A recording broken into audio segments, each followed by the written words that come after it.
자, 여러분 고개 드시고 반갑습니다. 오늘 마무리를 지어야죠. 11월 11일 기초인문과정은 크리스마스에 또 우리가 가족과 함께 보내야지 또 저야 공부하기는 좀 그렇잖아요. 우리가 만약에 여름이다 그러면 여름쯤 된다 그러면 뭐 어떤 일이 있어도 무조건 수업은 하는 거죠, 무조건. 그래서 보강을 해서라도 뭐 수업하고 하는데 11월 11일 기초인문과정이라 뭐 크리스마스 쉬고요. 오늘 그냥 마무리를 짓도록 하겠습니다. 아셨죠, 여러분? 자, 그래서 오늘 419페이지 여러분 보시면 419페이지 소득세. 우리 양도소득세가 제일 중요한데 양도소득세는 소득세법에 열거된 소득의 한 종류예요. 그래서 여기부터 한번 보도록 하겠습니다. 지난 시간에 배운 것 중에서는 몇 가지만 꼭 중요한 거 몇 가지만 한번 비교해 보면 여러분요, 지난 시간 배운 것 중에서 재산세, 우리 과세 대상은 재산세 대상은 토지, 건축물, 주택, 선박, 항공기 5가지예요. 근데 종합부동산세 대상은 어떤 거냐면 종부세 대상은 주택과 토지입니다. 그 주택의 별장은 포함한다, 제외한다? 제외합니다. 이미 재산세에서 4% 고일로 과세했으니까 제외하고, 그 다음에 고급택은 어떻게 하고? 포함하고, 고급택은 포함하고, 그 다음에 토지, 모든 토지인데 이 모든 토지를 재산세에서 크게 3개 유형으로 나눴어요. 분리과세 대상, 별도 합산 대상, 종합 합산 대상 토지로, 그죠? 그럴 때 저율분리 대상 토지, 농지, 목장, 예외적인 임야, 또 공장 용지 같은 것들은 저율로 과세할 필요성 때문에 재산세에 저율 과세하는 거니까 종부세 대상에서 어떻게 한다? 제외합니다. 종부세를 도입한 이유는 부동산 과열기에 부동산 과다보 유혹제, 투기혹제하게 도입했잖아요. 그러니까 얘네들은 맞지 않으니까 제외하고, 또 고율 분리 대상 토지, 그래서 고불확장, 골프장용 토지는 이미 재산세에서 고율로 과세했기 때문에 종부세 대상에서 제외하고, 결론 분리 대상 토지는 제외됩니다. 별도 합산과 종합 합산 대상 토지만 대상이죠. 그래서 상가 토지 같은 별도 합산 대상 토지나 나대지 잡종지 같은 등등 그런 종합 합산 대상 토지만 종부세 대상이 된다는 거. 그 다음에 또 여러분요, 종부세 우리 납세 의무자가 누가 되느냐 그러면 사실상 재산을 소유하는 자인데, 다만 법의 재산세 납세 의무자 중에서 법에서 정해진 일정 기준 금액을 초과하는 고액의 부동산 보유자에게 불과합니다. 그죠, 여러분? 그럴 때 주택분 종부세는 공시가 합한 금액이 얼마 초과하는 자입니까? 얼마? 6억 원 초과하는 자, 6억 원. 그래서 지금 한 채든 여러 채든 개인별로요. 종부세 납세 의무자는 개인일 때 세대별 합산하지 않고 부부 합산하지 않고 뭐 개인별로 각각 합산합니다. 법인은 법인별로 합산한 금액이 주택분 얼마? 6억 초과할 때. 그 다음에 종합합산 대상 토지 종부세 납세 의무자는 공시가 합한 금액이 얼마 초과하는 자? 종합합산 대상 토지는 5억 원 초과하는 자. 나대지 잡종지 같은 거라 단위가 좀 작다고 그랬잖아요. 5억 초과하는 자. 별도 합산 대상 토지는 얼마? 80억 원 초과하는 자. 상가 토지라 단위가 좀 크죠? 80억 초과하는 자가 납세의무자가 된다고 그랬습니다. 그랬잖아요. 그 다음에 종부세, 점점 약간 표정이 미궁으로 빠지는 표정인데 여러분들, 종부세 과세 표준은 우리 주택분 같은 것은 공시가격 합한 금액에서 얼마 공제해요? 6억 원을 공제하는 금액으로 합니다. 그렇죠? 아닙니다. 여기서 끝나면 안 되고, 종부세 주택분은 공시가합한 금액에서 6억 공제하는 금액에다가 반드시 뭘 곱한다? 공정시장가액을. 내년 2020년도 몇 프로입니까? 90% 곱한 금액이 되고, 단독소유 1세대 1주택자 같으면 공시가합한 금액에서 얼마야? 3억 기초 공제하고 또 6억 공제. 실질적으로 9억 공제하는 금액에다가 여기서 끝나면 안 되고 또 공정시장가 몇 프로? 90% 곱한 금액입니다, 여러분들. 자, 그 다음에 종합합산 대상 토지 과세 표준은 공시가합한 금액에서 5억 공제한 금액에다가 공정시장가액 비율 90% 곱하고, 별도 합산 대상 토지는 공시가합한 금액에서 얼마? 80억 초과하는 자는 납세 의무자니까 80억까지는 납세 의무 없으니까 역시 80억 공제한 금액에다가 공정시장가액 몇 프로? 90% 곱한 금액이고, 이렇게 해서 우리가 구한다고 그랬습니다. 그 다음에 세율은 아직 안 했어요. 우리가 종부세는 주택 수에 따라 또 조정 대상 지역 여부에 따라 세율이 달라집니다. 초과 누진 세율 이제 구조로 되어 있는데 나중에 자세하고, 또 그 다음에 종부세 1세대 1주택자예요. 2주택자 안 돼요. 토지분은 안 돼요. 1세대 1주택자는 연령별 보유기한별로 세액 공제해 줍니다. 그죠, 여러분들? 그래서 연령별로 만 몇 세 이상? 60세 이상자에 대해서는 연령별로 10%, 20%, 30% 연령별 공제해주고, 보기현별 공제 몇 년 이상 보여야 돼? 5년 이상 보였을 때 일시주택자에 대해서 역시 공제를 해줍니다. 그럴 때 그 공제해줄 때 역시 5년 이상 10년 미만이면 20%, 10년 이상 15년 미만이면 40%, 15년 이상이면 50% 이런 식으로 공제를 해줘요. 그래가지고 요거 중복 공제 허용되는데, 연령별 보기현별 세액공제는 몇 프로 범위 내에서? 70% 범위 내에서 공제를 받을 수 있습니다, 여러분. 그죠? 그 다음에 종부세요. 납세지는 거주할 때, 개인이 거주할 때 주소지를 납세지로 합니다. 소득세법 규정을 준용해서 이제 주소지가, 오늘 또 그걸 보고, 그 다음에 종부세 또 정부 부가가세 하는데, 정부 부가가세 방법으로만 징수되는 것은 아니고, 원칙은 정부 부가가세인데 예외적으로 뭐 할 수 있다? 신고납부 선택하면 신고납부할 수도 있다고 그랬습니다. 종부세는, 토지분 종부세는 납기를 매년 9월 16일부터 9월 30일까지로 합니다. 그래요? 아닙니다. 자, 우리가 재산세는 징수 방법이 보통 징수 방법으로만 징수되고, 그죠? 종부세는 원칙 정부가세인데 외적으로 신고납부 선택할 수 있고, 고지서 보낼 때 납기의 시 둘 다 며칠 전까지? 5일 전까지 고지서 발부해 줘야 되고, 또 그 다음에 재산세는 납기가 대상 종류에 따라 다르죠. 건축물 선박 공기는 매년 7월 16일부터 7월 30일. 자, 그 다음에 토지분은 9월 16일, 9월 30일까지로. 근데 종부세는 무조건 언제예요? 12월 1일부터 15일까지입니다. 자, 종부세에서, 재산세에서 주택분 부가징수할세 2분의 1은 7월 16일, 30일. 나머지 2분의 1은 9월 16일부터 9월 30일까지. 두 번 나눠 징수한다고 그랬죠? 근데 부가징수할세액을. 근데 다만, 주택분 재산세 부가징수할세액이 얼마예요? 20만 원 이하일 때는 조례로서 7월 달에 한꺼번에 부가징수 한 단위고 할 수 있다. 이거고. 근데 종부세는 토지분이든 주택분이 납기가 무조건 언제다? 12월 1일부터 15일까지입니다. 무조건. 아까 제가 토지분은 종부세, 납기는 매년 9월 16일부터 9월 30일까지. 재산세랑 헷갈리면 안 돼요. 무조건 언제다? 12월 1일부터 15일까지고, 종부세는. 그 다음에 종부세 신고납부 선택하더라도 언제까지 신고해야 돼? 12월 1일부터 15일까지 신고납부를 선택해야 됩니다. 신고해야 됩니다. 그래야지. 그러면 이제 관할 세무서의 결정은 없었던 것으로 보고요. 이런 것들. 자, 우리 재산세는 물납에 허용됩니다. 납부할세 얼마 초과할 때? 1천만 원 초과하는 경우에 납세문자 신청을 받아. 어떤 걸 물납하느냐? 부동산인데 다른 시군과 안 되고 해당 지자체 과세에 관한 구역 내 부동산에 대해서만 허가받아 할 수 있습니다. 30회 시험에 나온 건데, 그죠? 근데 종부세는 물납돼야 안 돼요. 안 되고, 분할 납부 둘 다 되는데, 재산세는 납부할세 이제 개정이 되는데 2020년도 얼마? 250만 원 초과할 때는 윙크 해달라고 그랬잖아요. 재산세는 납부할세 250만 원 초과하는 경우에 납부할세의 일부를, 납부가 이제서 언제까지? 2개월 내 분할 납부예요. 근데 종부세는 분할 납부, 납부할세 얼마 초과할 때? 똑같아. 250만 원 초과하는 경우에 납부할세의 일부를, 납부기한제로도 언제까지? 6개월 내요. 재산세는 납부기한제로서 2개월 내 분할 납부, 종부세는 몇 개월? 6개월 내 분할 납부예요. 시험에 나온다고 그랬잖아요. 30회 시험. 한 문제 맞춘 거 여러분들 이미. 자, 그래서 우리 세법 문항수 많지도 않은데 한 문제 이제 벌써 기초과정 들었는데 한 문제 맞췄다니까, 여러분들. 내년도 시험에서 일단 한 문제는 나온다고 했잖아요. 시험에 이거 무조건. 그래서 분할 납부, 재산세, 종부세 비교했어요. 시험에 나오니까 한 문제 맞힌 거고. 그 다음에 여러분요, 재산세, 부가세는 어떻게 하라고 그랬어요? 재진이. 종부세, 부가세는 종농이. 여러분들이 잊으면 안 되는 이름. 재산세는 재진이, 지방교육세가 20% 부과되고, 종부세는 종농이, 농특세가 몇 프로? 20% 부과된다. 그랬죠, 여러분들? 이런 것들. 자, 그 다음에 여러분요, 오늘 그 419페이지, 자, 소득세입니다. 자, 펴놓으시고, 고개 한번 드시고, 목 운동부터 한번 합니다. 아이고, 목 운동부터. 반대로도 돌리시고, 기지개도, 자, 아유, 좀 이따 제끼고, 허리부터, 아이고, 자, 기지개도 화끈하게 제끼시고요. 어깨 돌리시고. 지난주에도 여기 그 광명 합격자 모임이 있었고, 여러분들.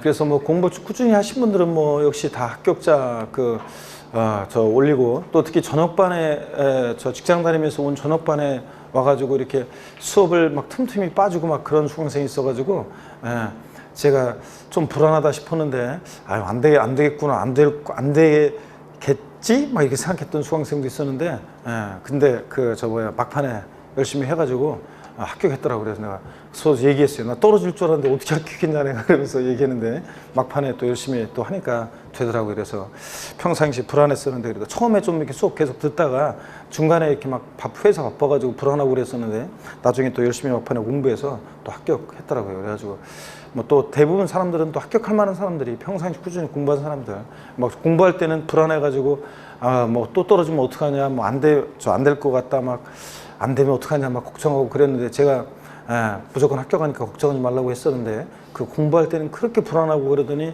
합격하고 나니까 늘상 공부 잘했던 것처럼 얘기하고 그러죠.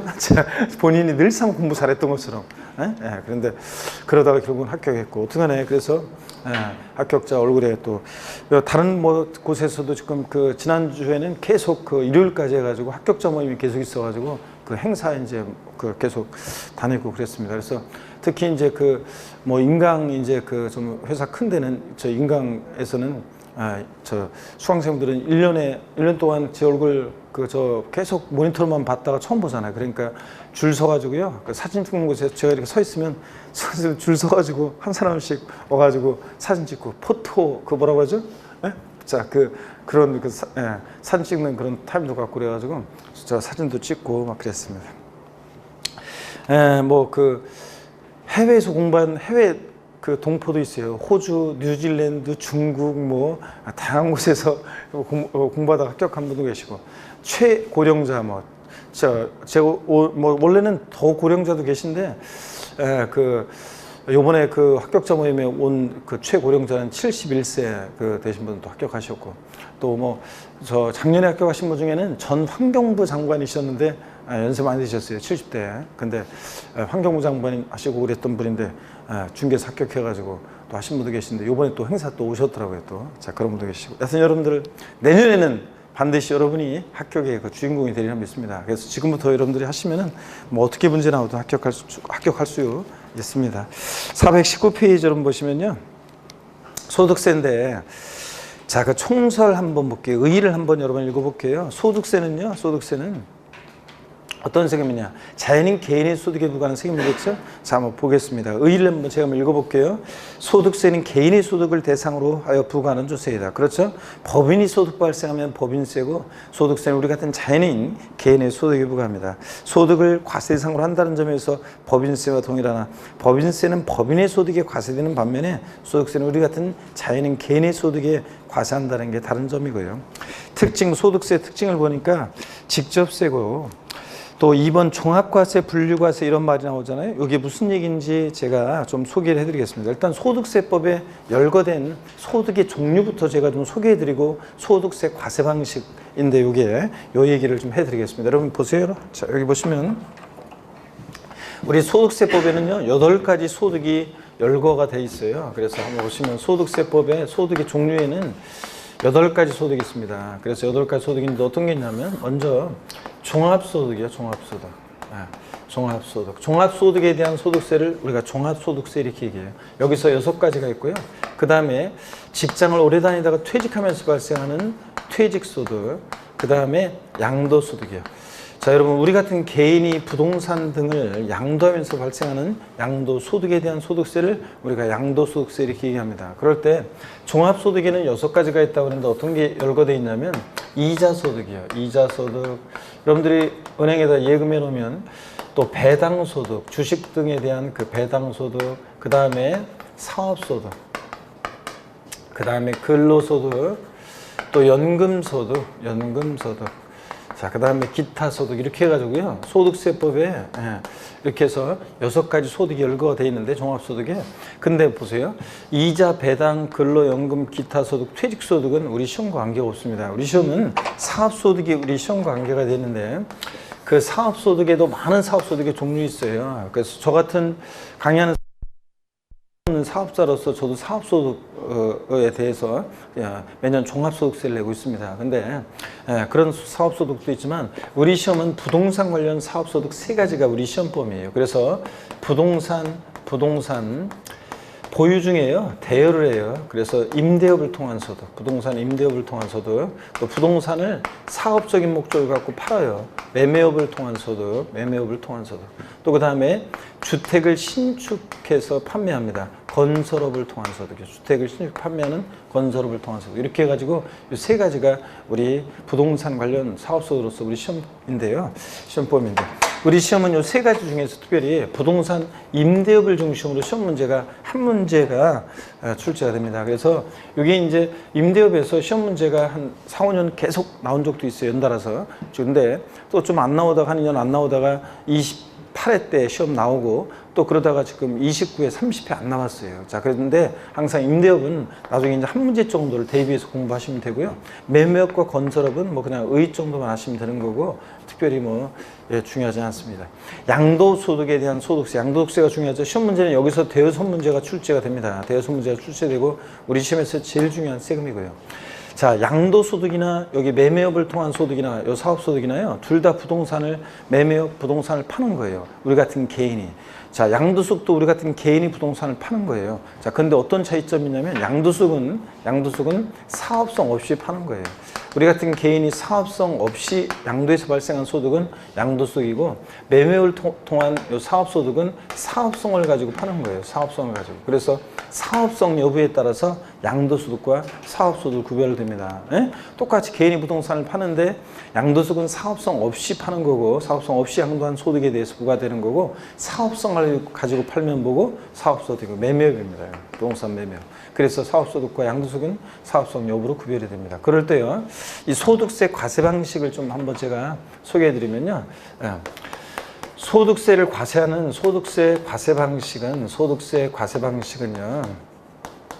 크게는 두 가지인데 세분하면 세 가지가 있어요. 자, 크게는 두 가지인데 종합과세 방식이라는 게 있고 소득세 과세하는 방식에는 종합과세에서 파생된 건데 분리과세 방식이라는 게 있어요. 분리과세 방식. 또 그 다음에 분류과세 방식. 이렇게 해가지고 소득세를 과세하는 방식은 세 가지가 있습니다. 종합과세 방식은 어떤 거냐면 보세요. 소득 종류에 관계없이요. 소득 종류에 관계없이. 그러니까 소득 종류에 관계없이 어떤 말이냐? 여기 종합소득에 해당되는 소득들 있잖아요. 이자, 배당, 사업, 근로연금, 기타 소득. 이 종합소득에 해당되는 소득들을 소득 종류에 관계없이 쟤네들은 1년을 단위로 해서요. 1년을 단위로 해서. 그러니까 1년을 단위로 1월 1일부터 12월 31일까지 1년을 단위로 해서 전부 다요. 저 소득들은 합산해서 과세합니다. 요게 종합과세 방식입니다, 여러분. 이게 소득세 과세 방식의 가장 기본적인 모습인데 여러분들이 직장 다니면서 근로소득 발생해요. 근데 부동산 임대업에서 부동산 임대업을 통해서 또 사업소득이 발생해요. 그러면 1월 1일부터 12월 31일까지 여러분이 발생한 이 근로소득과 사업소득을 전부 다 어떻게 한다? 합산해서 과세합니다, 여러분들. 그래서 1월 1일부터 10월 30일까지 종합소득에 해당되는 이 소득들은 전부 다 어떻게 하냐? 합산해서 과세합니다. 그래서 다음 연도 5월 달에 여러분들이 종합소득세를 납부하는 겁니다. 이게 종합과세 방식이에요. 근데 분리과세 방식이라는 것은 저 종합소득에 해당되는 소득들 중에 일부는요, 일정 금액 이하의 이자소득이나 배당소득 같은 금융소득이나 등등 일정 금액 이하의 일용직 근로자의 근로소득이라든가 이런 등등 뭐 일부 기타소득이라든가 기타소득이나 이런 것들은 또 종합소득에 해당되는 소득들 중에 일부는 소득을 지급할 때 애초에 세금을 떼고요, 그거로 이제 종결하는 과세 방식이라는 게 있습니다. 어떤 거냐면 제가 여러분들이 은행에다가 예금을 해놔요. 그럼 이자 소득 발생하잖아요. 근데 보통 예금에 예를 들어서 계좌에 5천만 원, 1억 원이 들어있어요. 그러면 이자가 발생하겠죠? 이자가 발생하는데 이자 소득을 여러분한테 은행에서 지급하면서 애초에 세금을 떼고요. 애초에 세금을 떼고 줘요. 그러면 여러분이 받은 그 이자 소득이요. 예를 들어서 뭐 10만 원. 예를 들어서 이자 소득이 발생했어요. 그럼 그 발생한 이자 소득은 여러분의 다른 소득과 근로소득이나 사업소득이 합산한다 안 한다? 합산하지 않고 그대로 종결됩니다. 또 여러분이 일용직 근로자의 근로소득이요. 제가 일용직 근로자로요. 일용직 근로자, 그 소위 말해서 건설 현장에서 속칭 노가다? 그쵸. 제가 건설 현장에서 일용직 근로자로 일한 적이 있어요. 군대 가기 전에 있잖아요. 제 아는 애가, 친구 애가 한두 달인가 하여튼 그 얼마인지 정확히는 하지는 않은데 하여튼 일을 해가지고 있죠. 그래가지고 호주로 배낭여행을 가더라고요. 근데 걔가 굉장히 멋있어 보였어요. 그 친구가. 그래가지고 저도요 집에다 얘기했어요. 군대 가기 전에 한 달 정도 일해가지고 의미 있게 내가 한번 제 일도 하고 군대 가기 전에 대비해서 체력도 저기 하고 그래서 의미 있게 해가지고 돈을 좀 쓰겠다 이런 식으로 집에다가 선언을 했거든요. 그런데 다들 저 가족들이 비웃으면서 약값이 더 나올 것 같다는 둥, 뭐 하지 말라는 둥, 뭐 알아서 하라는 둥, 막 이렇게 했어요. 그래가지고 제가 이제 첫날 그러니까 제가 아는 누나가 건설회사 다녔었는데 그 당시에 그래가지고 그 누나 통해 가지고 이제 어디 방수하는 데인가 하여튼 뭐 빌딩 뭐 이렇게 방수하는 그런 곳에 일하는 데 갔어요. 그래서 한 7, 8분인가 이렇게 같이 팀이 돼 가지고 어떤 건물에 갔는데 아저씨 굉장히 잘해 주시더라고요. 근데 제가 첫날잖아요. 일 딱 하고 오면서 느낀 게 무슨 생각이 들었냐면 한 달은 너무 무리다. 보름만 해야 되겠다. 이런 생각이 들더라고요. 이틀째 딱 갔다 오니까요. 보름은 너무 무리고 일주일만 하자 일주일만. 주변에 큰 소리를 딱 쳐놨으니까 그래도 최소한 남자가 그래도 칼 뽑았으니까 일주일은 그래도 채우자. 그랬는데 있죠. 5일째 일하는데 도저히 그날 일하면서 생각해보니까 다음날 못 올 것 같아요. 못 일어날 것 같아요. 아침에. 그래가지고 제가 아저씨들한테 그 좋은 과외자리가 생겨가지고 더 이상 일을 못 할 것 같다고 하면서 죄송하다고 했는데 마지막 삼겹살에 소주 먹으면서 근데 그 어떤 아저씨 연세 드신 분 한 분이 저한테 만나자 이별이라고 하면서 굉장히 서운해 하시더라고요. 근데 진짜 그냥 그래서 아침에 못 일어나 지금이나 옛날이나 아침에 못 일어나 가지고 저는 그래가지고 그때 5일 한 적이 있습니다. 여러분 보세요. 그러면 제가 일용직 근로자 일을 했어요. 그러면 소득을 지급하는 자가 소득을 지급하면서 했죠. 애초에 세금을 떼고 줘요. 그러면 제가 받은 그 일당 근로소득 얼마는 그거는 다른 저의 소득과 합산한다 안 한다 하지 않고 종결하는 과세 방식입니다. 또 그 다음에 자 이거는 좀 기억해야 되는데 또요. 어떤 거냐면 2천만 원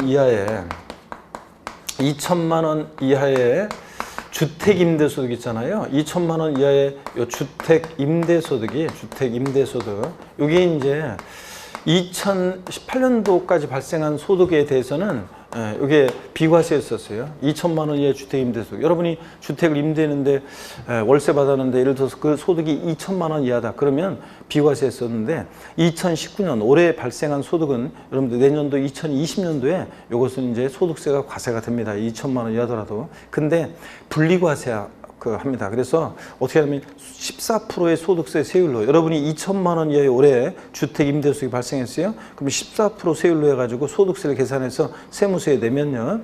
그러면은 그 2천만 원 이하의 주택 임대소득은 다른 소득과 합산한다 안 한다 하지 않습니다. 여러분이 다른 근로소득이라든가 다른 소득과 합산하지 않습니다. 만약에 2천만 원을 넘는 소득이다 그러면 2천만 원 넘는 소득이면 임대소득이 그러면 근로소득이라든가 여러분 다른 소득과 어떻게 한다? 합산해서 과세합니다. 근데 2천만 원 이하의 주택임대소득은 분리과세하니까 소득세 14% 세율로 해서 세금을 내면 그 소득은 다른 소득과 합산하지 않고 종결하는 과세 방식입니다. 이런 게 분리과세 방식이에요. 등등. 그 다음에 또 봅니다. 분류과세 방식이에요. 이게 중요한 건데 여러분 잘 보세요. 분류과세 방식. 분류과세 방식은 어떤 거냐면 자 보세요. 다른 소득과 합산하지 않고요. 다른 소득과 합산하지 않고 별도로요.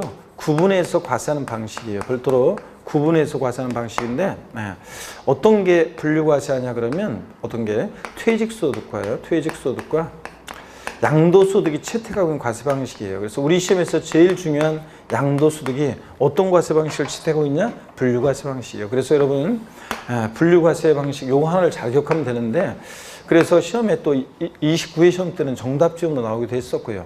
양도소득은요. 종합소득이나 퇴직소득 같은 다른 소득과 합산하지 않고 별도로 어떻게 하면 따로 구분해서 과세합니다. 여러분이 부동산 팔았어요. 양도소득세 계산할 때 그 양도소득만 따로 계산하는 거지 그 양도소득과 여러분의 근로소득이나 이런 것과 사업소득과 합산해요? 합산하지 않습니다. 따로 별도로 구분해서 과세합니다. 그래서 시험 문제에는 양도소득에 대한 과세표준은 종합소득 및 퇴직소득에 대한 과세표준과 합산하여 과세한다. 포함하여 과세한다. 땡입니다. 별도로 어떻게 한다? 구분해서 과세합니다, 여러분. 이렇게 해서 소득세 과세 방식에서 분류과세 방식만 잘 하시면 됩니다. 교재 여러분 419페이지에 이번에 종합과세, 분류과세 한번 봅니다. 종합과세란 소득의 종류에 관계없이 종합소득에 해당되는 소득들을 소득의 종류에 관계없이 모든 소득을 하나의 과세표로 합산해서 세액을 계산한 방식인데 제가 좀 더 자세히 설명드렸어요. 1년을 단위로 전부 다 합산해서 과세합니다. 반면에 분류과세란 밑줄입니다. 소득의 종류별로 구분해서 별도의 과세표준과 세액을 계산하는 방법을 말하는데 현행 소득세법에서는요. 이자, 배당, 사업, 근로연금, 기타 소득에 대해서는 종합과세하고 여기 밑줄이요. 퇴직소득과 양도소득은 어떻게 한다? 분류과세한다는 거 밑줄이요. 여러분. 자, 그 다음에 3번 봅니다. 개인별 과세요. 여러분, 소득세 원칙적으로 개인을 단위로 단위로 일정 기간 동안 발생된 개인의 소득에 대해서 개인별로 과세한다. 개인별 과세 살짝 밑줄이에요. 여러분, 소득세는 부부도 따로따로 개인별로 과세합니다. 부부소득 합산하지 않고 개인별로 각각 과세합니다. 그 다음에 초과 누진세율이 적용돼요. 그래서 하나의 과표가 초과할 때마다 세율이 높아지는 초과 누진세율이 적용됩니다. 넘어가시면 420페이지입니다. 자, 420페이지 보니까 신고납부제도. 그래서 소득세는요, 우리 같은 납세무자가 세금을 계산해서 계산된 세금을 신고하고 납부하는 그런 세금입니다. 그 다음에 6번 보니까 주소지과세. 거주자다 그러면 주소지를 원칙으로 합니다. 국세는 당연히, 지방세는 납세지가 어디라고 했어요? 물건 소재지. 국세는 집값과 분류를 하고 어디? 주소지 원칙으로 합니다. 자, 그 다음에 그 2번 납세 의무자 있죠? 이게 어떤 얘기인지 좀 말씀드리겠습니다. 여러분, 소득세 납세 의무자는 우리 같은 개인인, 자연인 개인인데 이 개인을 거주자와 비거주자로 나눠서 납세 의무의 범위를 달리하고 있습니다. 그럴 때 거주자라는 것은 뭐냐? 판정 기준을 보세요. 국적으로 구별하는 게 아니에요.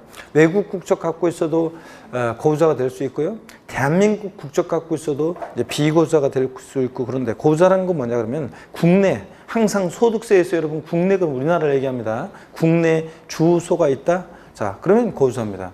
근데 주소가 없더라도 183일 이상 거주를 두고 있다? 그런 개인은 거주자로 봅니다. 거주자 그러면 항상 가수, 제가 싸이를 예를 들었었는데 요즘은 BTS지 뭐 대세는. 그죠? 그래서, 그렇잖아요. 싸이가 전 세계적으로 얼마나 이름을 떨쳤어요, 여러분들. 그죠? 대한민국 사람 중에 싸이만큼 전 세계 이름을 알린 사람은 BTS 이전에는 없었어요, 여러분들. 그죠? 근데 요즘은 BTS가 그냥 전 세계 이름을 널리 알렸습니다. 우리나라에 우리나라에서 진짜 유명하신 세종대왕, 이순신 장군, 또 우리나라 현직 대통령, 뭐, 아무도 몰라요. 아무도 모르는 건 아니지만, 극소수만 알겠죠. 다른 나라에서는. 근데 소수만 아는데, 그 싸이나 BTS는 전 세계 이름을 널리 알렸잖아요. 싸이는 본명 박재상, 주소 서울특별시 강남구 땡땡동에 주소를 두고 있는 거주자입니다. 그죠? BTS 멤버들도 거주자죠? 국내 주소를 두고 있으니까. 자, 그러면요, 거주자를 떠올리시고, 자, 그 다음에 싸이나 BTS를 떠올리면서 납세 의무의 범위 또 반드시 또 아셔야 되는데, 국내 원천소득과 국외 원천소득 모두에 대해서 소득세 납세를 진다. 그래서 과세 범위가 국내, 국외 다니까 제한이 없죠. 무제한 납세 의무가 있다 이렇게 얘기합니다. 그렇잖아요. 싸이가 BTS가 우리나라에서 벌어들인 소득뿐만 아니라 걔들은 해외에 나가서 벌어들인 소득도 우리나라 국세청에서 소득세 과세가 됩니다. 그래서 소득세 납부 의무가 있습니다. 그래서 거주자는 국내, 국외 소득 다 과세한다 이런 거. 그 다음에 비거주자를 봅니다, 여러분. 비거주자라는 것은 거주자가 아닌 개인입니다. 즉 그러니까 비거주자 그러면 국내 주소가 없거나 183일 이상 거주 두지 않는 개인을 우리가 비거주자라고 합니다. 제가 항상 팝 가수 마돈나를 예를 들었었는데, 마돈나가 제가 몇 년 전에, 원래는 다른 사람 예를 들었었다가 몇 년 전부터 팝 가수 마돈나를 예를 들고 있어요. 왜 그러냐면 마돈나, 우연히 몇 년 전에 제가 인터넷에서 근황 기사를 봤는데, 마돈나가, 팝 가수 마돈나 알죠? 마돈나를 알아야 되는데, 여러분들. 마돈나가 그 유명했던 마돈나가 있죠? 한갑이 넘었어요. 한갑이 넘어가지고, 나 깜짝 놀랐네. 그 마돈나는 그냥 영원한 그때 그 얼굴만 떠올리고 있다가, 근데 있죠? 여전히 근황 기사를 보니까 망사 스타킹 신고서, 뇌세적인 눈빛을 보내면서, 그런 사진, 여전히, 마돈나. 여러분, 마돈나는 우리나라 국내 183일 이상의 거주도 없죠? 그러니까 마돈나는 뭐예요? 비거주자입니다. 그러면 보세요, 여러분. 납세 의무의 범위를 한번 보겠습니다. 비거주자는 국내 원천 소득에 한해서 소득세 납세 의무를 진다며 줄이고, 또 과세 범위가 국내로 제한되니까 제한 납세 의무가 있다 이렇게 얘기합니다. 자, 그러면 여러분 질문 드릴게요, 여러분들. 마돈나가 있잖아요. 자, 서울 잠실에서 공연을 했습니다. 그래가지고 잠실에서 공연을 해가지고 소득이 발생했습니다. 그럴 때 마돈나는 우리나라 국세청에 소득세 납세 의무가 있어요, 없어요? 예? 납세 의무가 있어요, 없어요? 있습니다. 자, 우리나라 국내에서 원천소, 우리나라에서 발생한 소득에 대해서는 당연히 세금 내고 가야죠, 여러분들. 예. 근데 마돈나가 일본이나 미국에서 벌인 소득은요, 우리하고 뭔 관계가 있어요? 비고자는 국외 소득은 납세 의무가 있다, 없다? 없고, 당연히. 우리나라 국내에 발생한 소득은 당연히 납세 의무가 있습니다. 이런 정도는 꼭 아시고요. 그 다음에 여러분이 3번 과세기간과 납세지를 보시면, 소득세 과세기간이요. 소득세는 기간을 단위로 과세합니다. 그래서 일정한 기간을 단위로 과세하는데 원칙적으로는 매년 1월 1일부터 12월 31일까지를 과세기간으로 합니다. 납세의무자가 이 과세기간을 임의로 설정할 수 없어요. 나는 소득세 과세기간을 3월 1일부터 2월 28일까지로 할 거다. 이런 거 안 돼요. 딱 정해졌습니다. 1월 1일부터 12월 31일이요. 근데 예외가 없느냐? 있긴 있어요. 고자가 사망했다 그러면 1월 1일부터 사망한 날까지. 사망일 전날 아니고 사망일. 고자가 해외로 출국해서 비고자가 된다. 자, 그럴 때는 1월 1일부터 그 출국한 날까지를 과세기간으로 예외도 있긴 있습니다. 출국일 전날 아니고 출국한 날까지요. 한번 이렇게 또 익혀두시고 납세지를 봅니다. 소득세 납세지는요, 고자냐 비고자냐에 따라 달라지는데 421페이지 봅니다. 고자다 그러면 당연히 소득세 납세지는 어디다? 주소지입니다. 집값과는 분리불하고. 주소지 없으면 어디로 가고? 고소지로 가고. 근데 비고자요. 비고자다 그러면 주소나 고소가 없잖아요. 그러니까 주소나 183 이상의 고소가 없는 자니까 주소 고소지로 갈 수 없으니까 원칙적으로 국내 비고자가 사업장이 있으면 사업장 소재지요. 근데 국내 사업장이 2 이상이다 그러면 주된 국내 사업장 소재지고, 사업장이 없다 그러면 국내 원천 소득이 발생한 장소를 납세지로 합니다. 마돈나가 잠실에서 공연했어요. 그 공연에서 발생한 소득에 대해서 우리나라 국세청이 소득세를 내야 되는데, 마돈나가 우리나라 국내 사업장이 있으면 사업장 소재지만 사업장이 없다 그러면 국내 원천 소득이 발생한 장소, 잠실, 그 관할 세무서를 납세지로 합니다, 여러분. 자, 이렇게 해서 우리가 그 고자냐 비고자냐 이런 개념들, 분류과세 이런 것들, 과세 방식 이런 것들은 꼭 여러분들이 알고 계셔야 되고요. 그 다음에 과세 대상 소득과 과세 방법, 그래서 소득의 구분이요. 제가 열거해 드렸습니다. 우리 종합소득과 퇴직소득, 양도소득으로 나누고, 종합소득이 6가지 소득이 있는데 얘네들을, 자, 종합소득은 종합과세하는 방식, 합산과세한다 그랬죠? 얘네들 소득들을. 근데 양도소득과 퇴직소득은 뭐 한다? 분류과세한다 그랬습니다. 말씀드렸고, 그래서 421페이지 과세방법 종합과세, 현행 소득세법은 이자 배당, 사업 근로연금, 기타 소득을 1년 단위로 전부 다 합산해서 과세하는 방식이고, 421페이지 맨 아래 양가로 2번 분류과세와 분리과세. 분류과세요. 자, 아까 말씀드렸죠? 미출입니다. 양도소득, 퇴직소득은 종합소득과 합산하지 않고 별도로 어떻게 한다? 분류해서, 구분해서 과세한다. 구분해서, 분류해서. 따로 양도소득만. 넘어갑니다. 422페이지입니다. 422페이지 분리과세 방식이요. 아까 내가 소개해드렸는데 한번 볼게요. 분리과세. 이자 배당, 근로 소득, 연금, 기타 소득 중에서 일부는 종합합산과세하지 않고 원천징수함으로써 소득을 지급하는 자가 세금을 지급할 때 애초에 떼고 원천징수함으로 종결하는 과세 방식인데요. 2천만 원 이하의 주택 임대소득도 분리과세하고 있습니다. 그래서 14% 세율로요.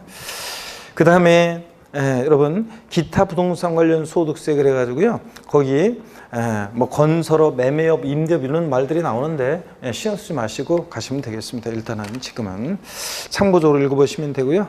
그 다음에 자, 우리 2장 양도소득세 개념 및 과세사항입니다. 이제 제일 중요한 양도소득세입니다. 자, 여러분 봅니다. 오늘 뭐 양도소득세를 우리가 깊게 여러분들이 깊은 내용들을 배울 수는 없고 시간 관계상 여러분들 다만 오늘 양도소득세 전반적인 그 모습 습을 한번 보면서 용어 몇 가지 좀 설명드리면서 습을 한번 이렇게 보는 그런 식으로 좀 가겠습니다, 여러분들. 몇 가지만 설명드리면서요, 쭉쭉. 자, 여기를 한번 보세요. 우리 시험에서 제일 중요한 양도소득세입니다, 이제 드디어. 다음에는 양도소득세를 우리가 이제 자세히 이제 우리가 이제 배우게 됩니다. 배워나갑니다, 차차. 양도소득세가 우리 시험에서 제일 어렵고 제일 중요하죠? 제일 많이 출제되고, 시험 문제는 양도소득세에서 대여섯 문제 출제가 되고요. 실무에서도 제일 중요하고 시험에서도 제일 중요합니다. 양도소득세 우리가 어떤 것들을 공부하냐면 성격, 특징이에요. 자, 그 다음에 기초과정에서는 뭐 특히 성격 특징, 그 다음에 양도소득세 과세 대상이에요. 어떤 것을 양도했을 때 양도소득세가 부과될 것이냐, 과세 대상. 그 다음에 양도세 대상. 또 양도소득세는 양도에 부과하는 세금이에요. 그러니까 도대체 양도라는 것은 도대체 뭐냐? 그래서 양도의 개념과 유형이요. 양도세, 양도의 개념과 유형입니다. 자, 여러분 보세요.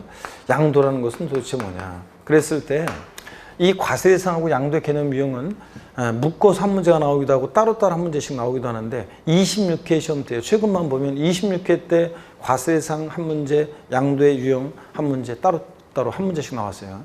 그랬다 27회 시험 때는 나올 가능성 제가 좀 낮다고 했는데 안 나왔어요. 28회 때는 제가 나온다고 했는데 28회 때 나왔어요. 29회 시험은 나올 가능성 낮다고 했는데 안 나왔어요. 이번 30회 시험에 제가요, 이거 양도소득세 대상, 양도 개념 유형 안 나오면 제 손에 장을 지집니다. 이런 말은 절대 안 했어요. 나올 가능성이 높다 그랬는데 안 나왔어요. 30회. 아, 진짜 제가 한 10개 올해 시험에 꼭 나옵니다. 그러면은 나옵니다. 막 그러면은 아까 제가 분할납부 그런 거 재산세, 종부세 분할납부 말씀드렸죠? 시험에 나온다 그랬잖아요. 30회 시험에, 31회 시험에 나온다. 이런 식으로 얘기했는데 이런 식으로 제가 꼭 나옵니다. 한 10개 얘기하면은 그럼 7개는 시험에 나옵니다. 무조건 여러분들. 아, 진짜 여러분들 나오지. 나오는데 다만 100% 다 나오면 그럼 되겠습니까, 여러분? 그러면 제가 여기서 이러고 있어요. 지금 강의하고 있어요, 제가. 그럼 제가 그 신통력을 발휘해가지고 다른 거를 하지.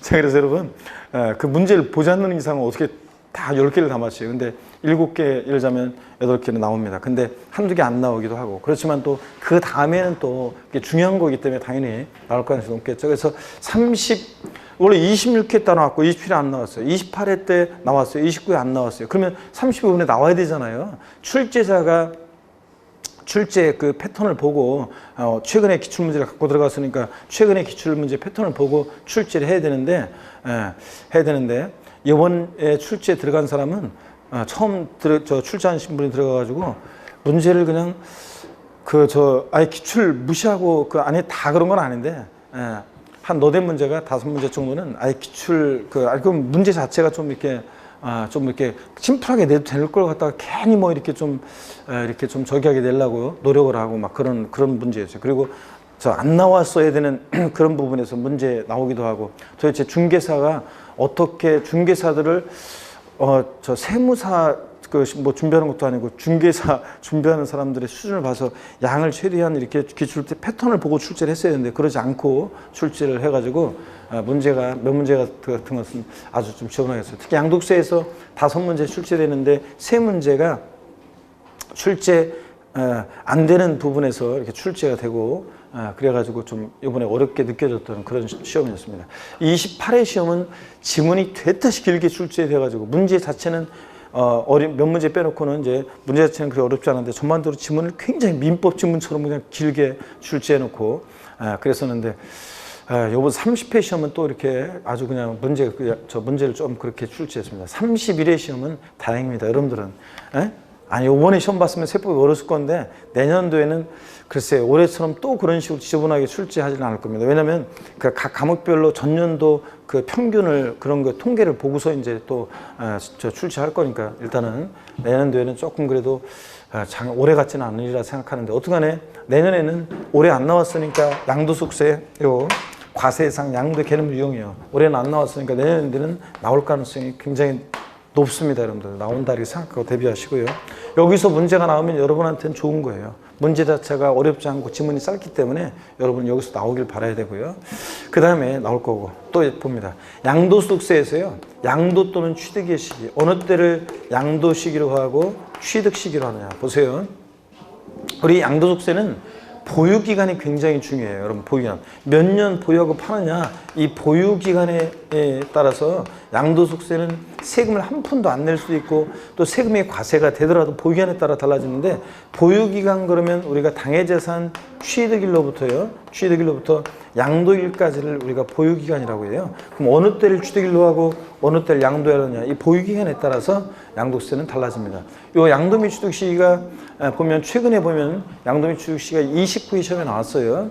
자, 그리고 30회 시험은 안 나왔어요. 근데 그 전에도 보면 양도인 취득세가 가끔씩 나오는 건데 최근에는 보면은 취득세랑 퐁당퐁당 취득세에서 취득시기가 나왔어요. 그럼 그 다음에는 양도소득세 양도인 취득시가 나오고 그 다음에는 또 취득세 취득시가 나오고 이런 식으로 퐁당퐁당 하고 있습니다. 30회 시험에서 29회 시험 때 양도세에서 양도인 취득시 나왔어요. 30회 시험에서 취득세에서 취득시가 나왔어요. 그러니까 31회 시험은 여기에 31회 시험은 양도인 취득시가 또 출제될 가능성이 또 상당히 또 있습니다. 그래서 상당히 높고 또 자 봅니다. 또 양도소득세에서 제일 중요한 부분이 있는데 양도소득세 계산 과정이에요.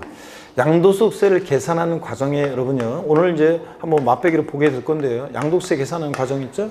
여기에서 많은 중요한 논점이 있고 시험 문제는 여기서 두세 문제가 출제가 되고 있습니다.